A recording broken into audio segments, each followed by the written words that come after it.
बीरबल बहुत नेक दिल इंसान थे।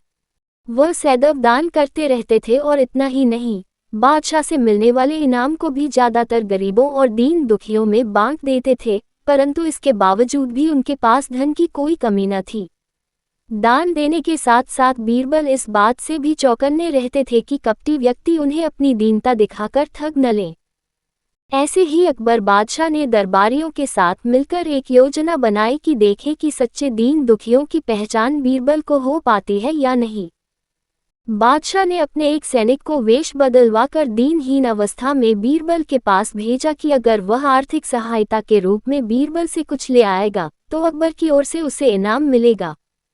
एक दिन जब बीरबल पूजा पाठ करके मंदिर से आ रहे थे तो भेष बदले हुए सैनिक ने बीरबल के सामने आकर कहा, हुजूर दीवान, मैं और मेरे 8 छोटे बच्चे हैं जो 8 दिनों से भूखे हैं।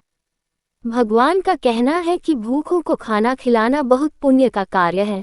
मुझे आशा है कि आप मुझे कुछ दान देकर अवश्य ही पुण्य कमाएंगे।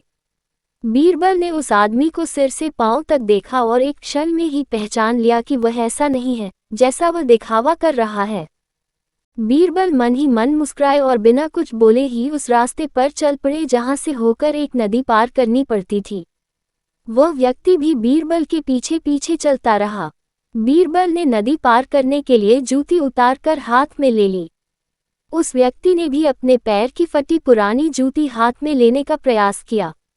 बीरबल नदी पार कर कंकरीले मार्ग आते ही 2-4 कदम चलने के बाद ही जूती पहन लेता। बीरबल ये बात भी गौर कर चुके थे कि नदी पार करते समय उसका पैर धुलने के कारण वह व्यक्ति और भी साफ सुथरा, चिकना, मुलायम गोरी चमड़ी का दिखने लगा था, इसलिए वह मुलायम पैरों से कंकरीले मार्ग पर नहीं चल सकता था। दीवान जी, दीन टहीन की पुकार आपने सुनी नहीं? पीछे आ रहे व्यक्ति ने कहा। बीरबल बोले, जो मुझे पापी बनाए मैं उसकी पुकार कैसे सुन सकता हूँ? उद्धरण चिन्ह। क्या कहा? क्या आप मेरी सहायता करके पापी बन जाएंगे?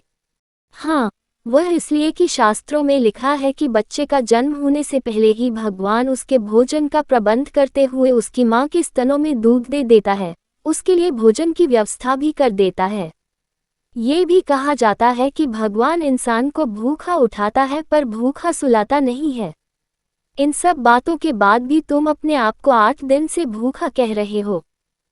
इन सब स्थितियों को देखते हुए यही समझना चाहिए कि भगवान तुमसे रुष्ट है और वह तुम्हें और तुम्हारे परिवार को भूखा रखना चाहते हैं, लेकिन मैं उसका सेवक हूँ। अगर मैं तुम्हारा पेट भर दूं तो ईश्वर मुझ पर रुष्ट होगा ही।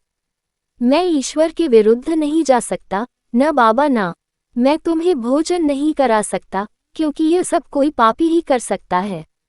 बीरबल का ये जवाब सुनकर वह चला गया। उसने इस बात की बादशाह और दरबारियों को सूचना दी। बादशाह अब ये समझ गए कि बीरबल ने उसकी चालाकी पकड़ ली है। अगले दिन बादशाह ने बीरबल से पूछा, बीरबल, तुम्हारे धर्म कर्म की बड़ी चर्चा है पर तुमने कल एक भूखे को निराश ही लौटा दिया, क्यों? आलम अपना। मैंने किसी भूखे को नहीं बल्कि एक ढोंगी को लौटा दिया था और मैं ये बात भी जान गया हूँ कि वह ढोंगी आपके कहने पर मुझे बेवकूफ़ बनाने आया था। अकबर ने कहा, बीरबल, तुमने कैसे जाना कि यह वाकई भूखा न होकर ढोंगी है?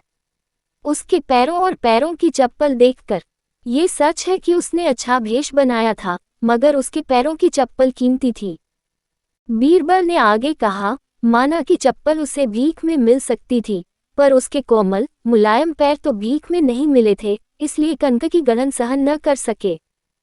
इतना कहकर बीरबल ने बताया कि किस प्रकार उसने उस मनुष्य की परीक्षा लेकर जान लिया कि उसे नंगे पैर चलने की भी आदत नहीं, वह दरिद्र नहीं बल्कि किसी अच्छे कुल का खाता कमाता पुरुष है। बादशाह बोले, क्यों न हो, वह मेरा खास सैनिक है। फिर बहुत प्रसन्न होकर बोले, सचमुच बीरबल, माबदौलत तुमसे बहुत खुश हुए। तुम्हें धोखा देना आसान काम नहीं है। बादशाह के साथ साजिश में शामिल हुए सभी दरबारियों के चेहरे बुझ गए।